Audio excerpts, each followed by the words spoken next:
Hello, sports fan. This is Stephen here with Sports Choice Plus. I'm bringing you a very special breakdown. I'm going to be covering the head coach openings in the NFL and ranking the top 5 jobs accordingly to their attractiveness. Before I get right into that, I want to make sure you NFL fans are faved and subscribed to the YouTube channel so you can get all the updates and all the breakdowns. You have your notification bells on.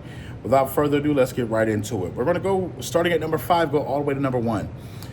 This seemingly is a big part of the offseason this season because it matters what coach gets where, and it matters what organization goes where because ownership, management, a lot of this stuff matters. There are attractive openings all across the NFL, and there still may be more. We haven't seen the end of it possibly, but as of right now, we have 5 vacancies open. So I'm going to be covering 5 to 1. The first off, we're going to be covering with the Saints, the New Orleans Saints. The New Orleans Saints are number 5 because their cap is not really attractive, but their stability. They do have Mr. Loomis there, who's been the general manager for some time.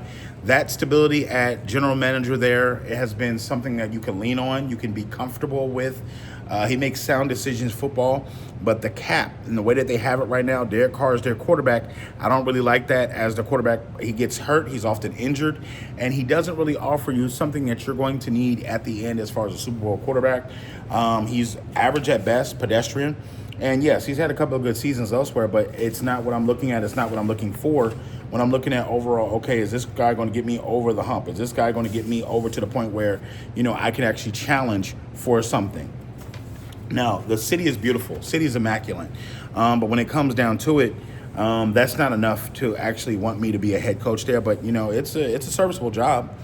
Coming in number 4, this was really difficult because a lot of what they have is pieces. It's pieces in potential. Coming in number 4 is the Jacksonville Jaguars job.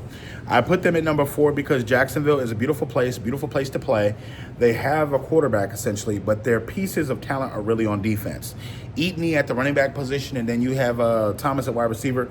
You have a lot of different playmakers on that team. It's just inconsistency all over. You're going to need a strong-willed coach to get in there and really get those guys together.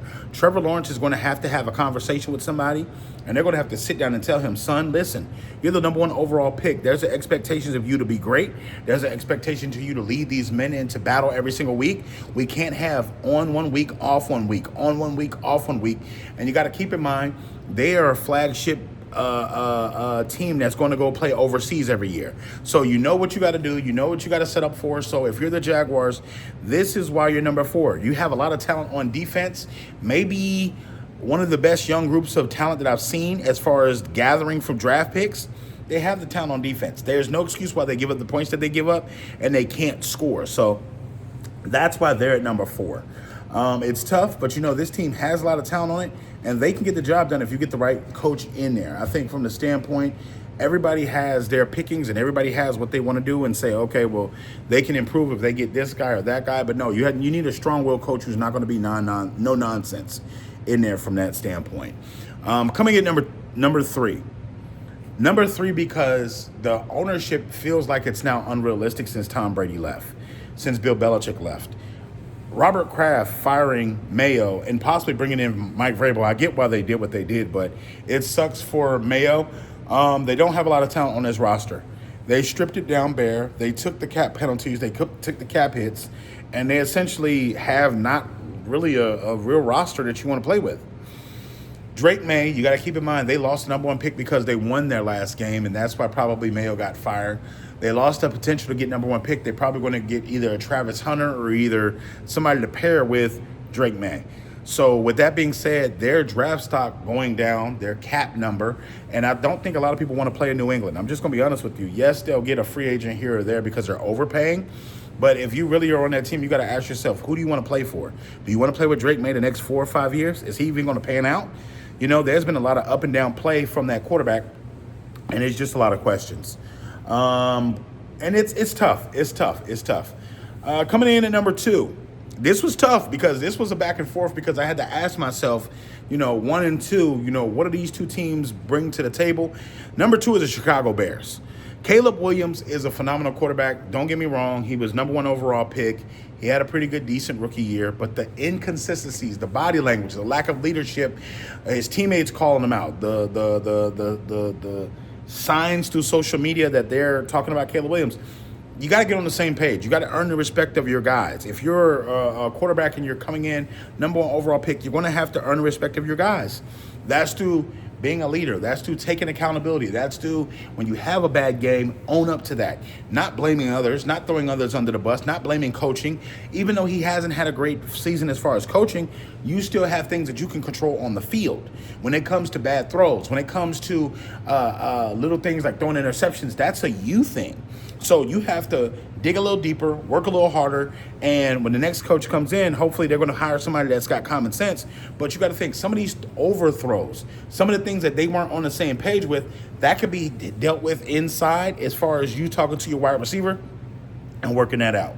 I just think overall this team defensively has a couple of studs. Offensively, same thing. But they're going to have to get the right coaching staff with the right offensive coordinator and get on the same page. Demand that. And the last team, number 1. I think this team has immense talent on both sides of the field. When you think of them having 2 number 1 receivers possibly, them having Breece Hall at running back, when you have Adams, when you have Wilson, never mind that they may not have Aaron Rodgers. You can plug a quarterback in there. There's plenty of guys that can plug and play if you're thinking about backups or either a draft pick. The defense, when you have Sauce Gardner, when you have Quinn Williams, when you have all these guys on defense and offense, you have a loaded roster. You just need a quarterback that's going to be dedicated to the team and that's going to win. You need a quarterback that's going to actually show up for mandatory mini camp. You need somebody that's not going to schedule a vacation at the beginning of your mini camp. You need a coach that's going to hold him accountable and bust his ass when he's not doing what he needs to do. That's why the Jets are the number 1 team. They are immensely talented. They had a disappointing season this season. Blame it on Rodgers, blame it on whoever, blame it on the coaching staff, blame it on the ownership. But listen, this team is immensely talented. If they get a quarterback that can actually get in there and be disciplined and actually read and actually do the things that he needs to do and not bullshit for most of the season and most of the offseason, that's what's going to take them overall. If they end up trading Wilson or if they end up trading Adams, they can get additional draft picks and reload. They don't have to rebuild. You can reload. When you think about the signing potential, they have cap money and they can get rid of Aaron Rodgers as well. So I think the New York Football Jets are a great landing spot for whoever the head coach that wants to be there. They're the most talented team from any of the coaches that got fired, and I think that they have the best potential moving forward going into next season. The only question is, will they make the right hire, and will they do what they need to do as far as getting rid of Aaron Rodgers or either keeping him or either drafting a quarterback? So what do you feel, NFL fans? Which 5 spots do you think are the best? Did I number them properly? What are your 5? Definitely check out Sports Choice Plus, and we'll see you on the very next video.